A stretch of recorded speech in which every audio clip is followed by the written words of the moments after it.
Today, I'm the car. No, I'm the car. No, it's me. It's always me. No, I always get to be the car. Let's rock, paper, scissors for it. I'll lose. 1, 2, 3.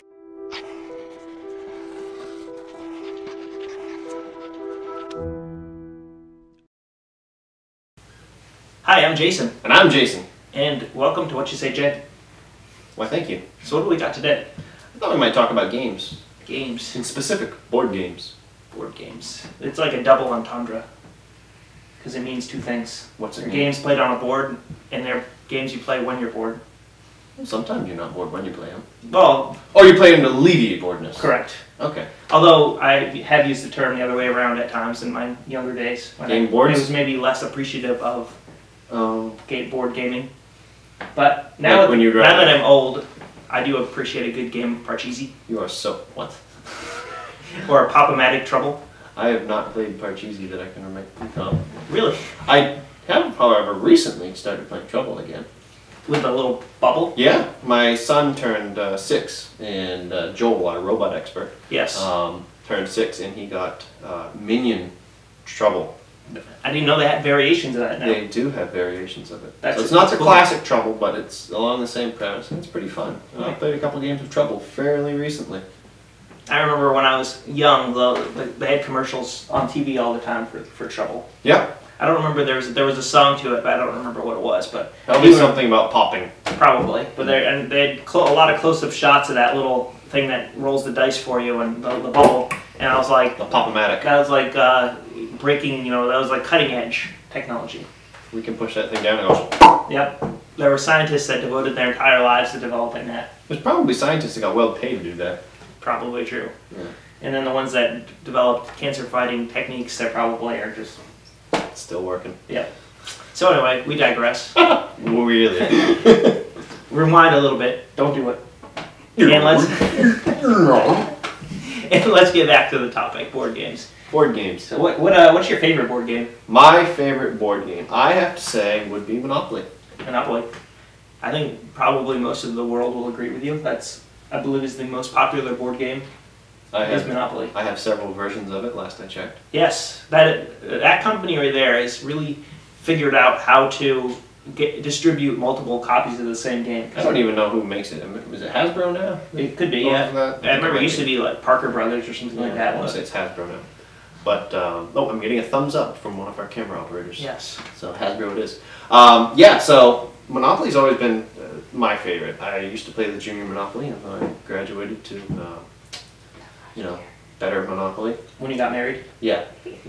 And I try to live my life like a Monopoly game, so I just buy. Every time I stop someplace, I buy it. Yeah. As you're walking into a store, yep. I'm buying it. I have the opportunity, so I'm buying it. Yeah. Mortgage your properties, whatever. You know, it's funny, if you live your life that way, it really doesn't work out that well. No. And actually, probably, for people that are consistently good at Monopoly, they probably don't buy all the time either.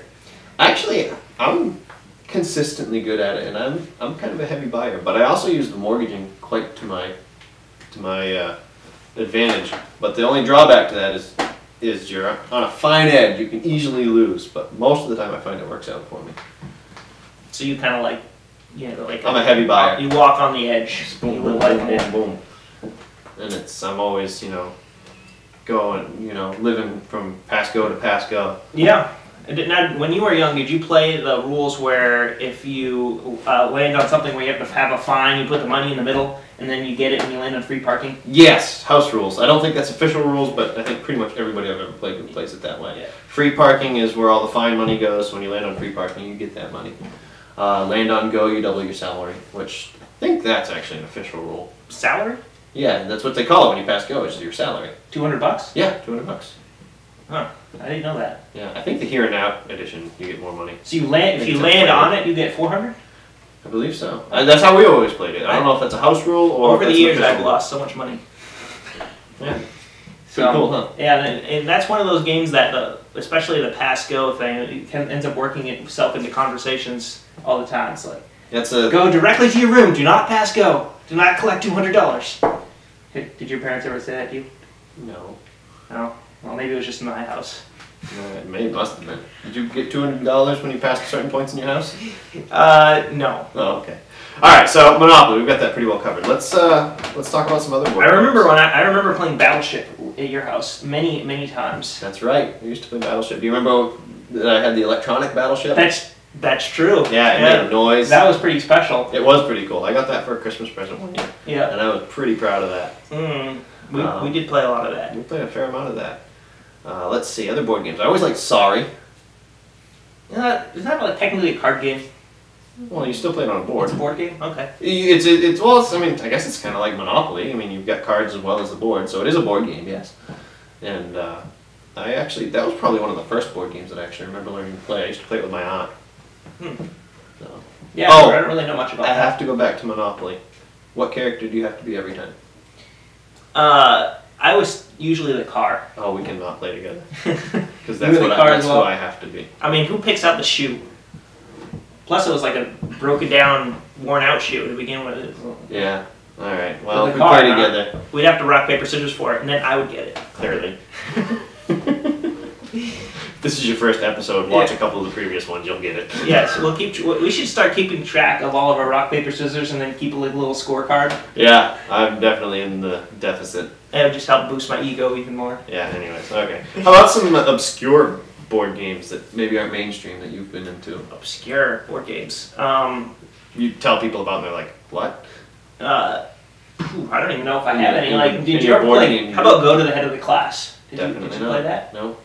I remember that from when I was in grade school, but can I remember the details of what the game's like? No. I have no idea. Fair enough. How about the one where you have all kinds of faces, and you have to ask questions of the person? Guess who? Does your person have a beard? Guess who? Is that Guess Who? Yeah, that's Guess Who. That qualifies obscure? No, I don't think so. Okay. I had it when I was a kid. My kids have had it. I don't think it's technically a board game, but it's still one of those games you play to pass time. How about Mousetrap? Mousetrap. And did anyone actually play the game? That game is fun as a child, and is a nightmare as a parent. Yeah, so many pieces. There's so many pieces.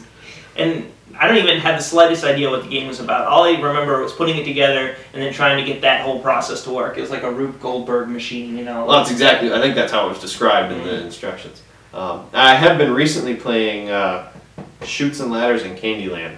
Yeah, those are classic. My kids have discovered both of those games, and I've played quite a few rounds of those in the last couple of weeks. We had vacation, and we brought them with us. When you win, do you like spike the board or anything like that? Or? I try not to. In your face! My 6-year-old is crying and my 7-year-old girl is bawling. Yeah, no, I try not to do that. That's because you're a good dad. I try. So, I'm trying to think of an obscure board game that I would have played. I'm thinking we had one called Screaming Eagles. I've never heard of that. Which was a jet fighting board game. Because the first thing you think of when you think of board game is breakneck speeds in a jet. Yeah, it was kind of interesting, but nobody else, I'd never seen it except for the one copy we had. Mm. So. Well, cool. Board games. How about Operation? Does that qualify as a board game? I don't think so, but it's awful fun. Yeah. Trying to get in there and pull out that thigh bone or whatever it is. Yeah, it's a common knowledge. That's actually a training tool in med school. No kidding.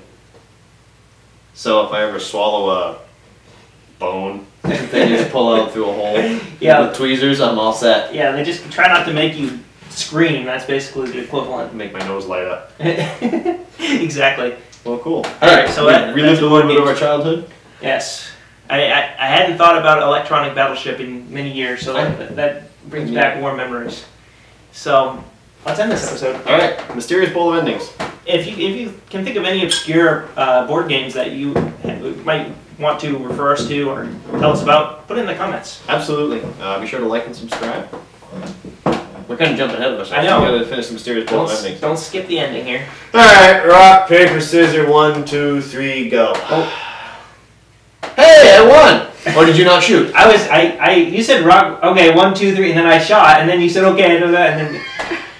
So, let's redo that. Even though I did have scissors, so I would have won, but... Okay. Let's rewind and do it correctly. Don't do it. None of that blasé stuff. All right. 1, 2, 3, shoot! 1, 2... Oh, wait, no, tie. We have to debate the tie. This hasn't happened in so long we forgot. Yeah. Let me pull it out because I never get to do this. Yeah, you never get to do it. Oh no, it's an action. I can tell you already. All right, so we get to do the action. Sing the following words in an angelic voice. Please stand up. If the other stands up, sing. Please sit down. If he sits. Okay, this doesn't work as a team one. So okay. Let's rewind. It's so predictable, but it's funny every time. Every time. All right. Bubbles. How can you? I'll take the pro on this. Oh, I gotta be calm. Bubbles are terrible. They taste bad. They get in your eyes.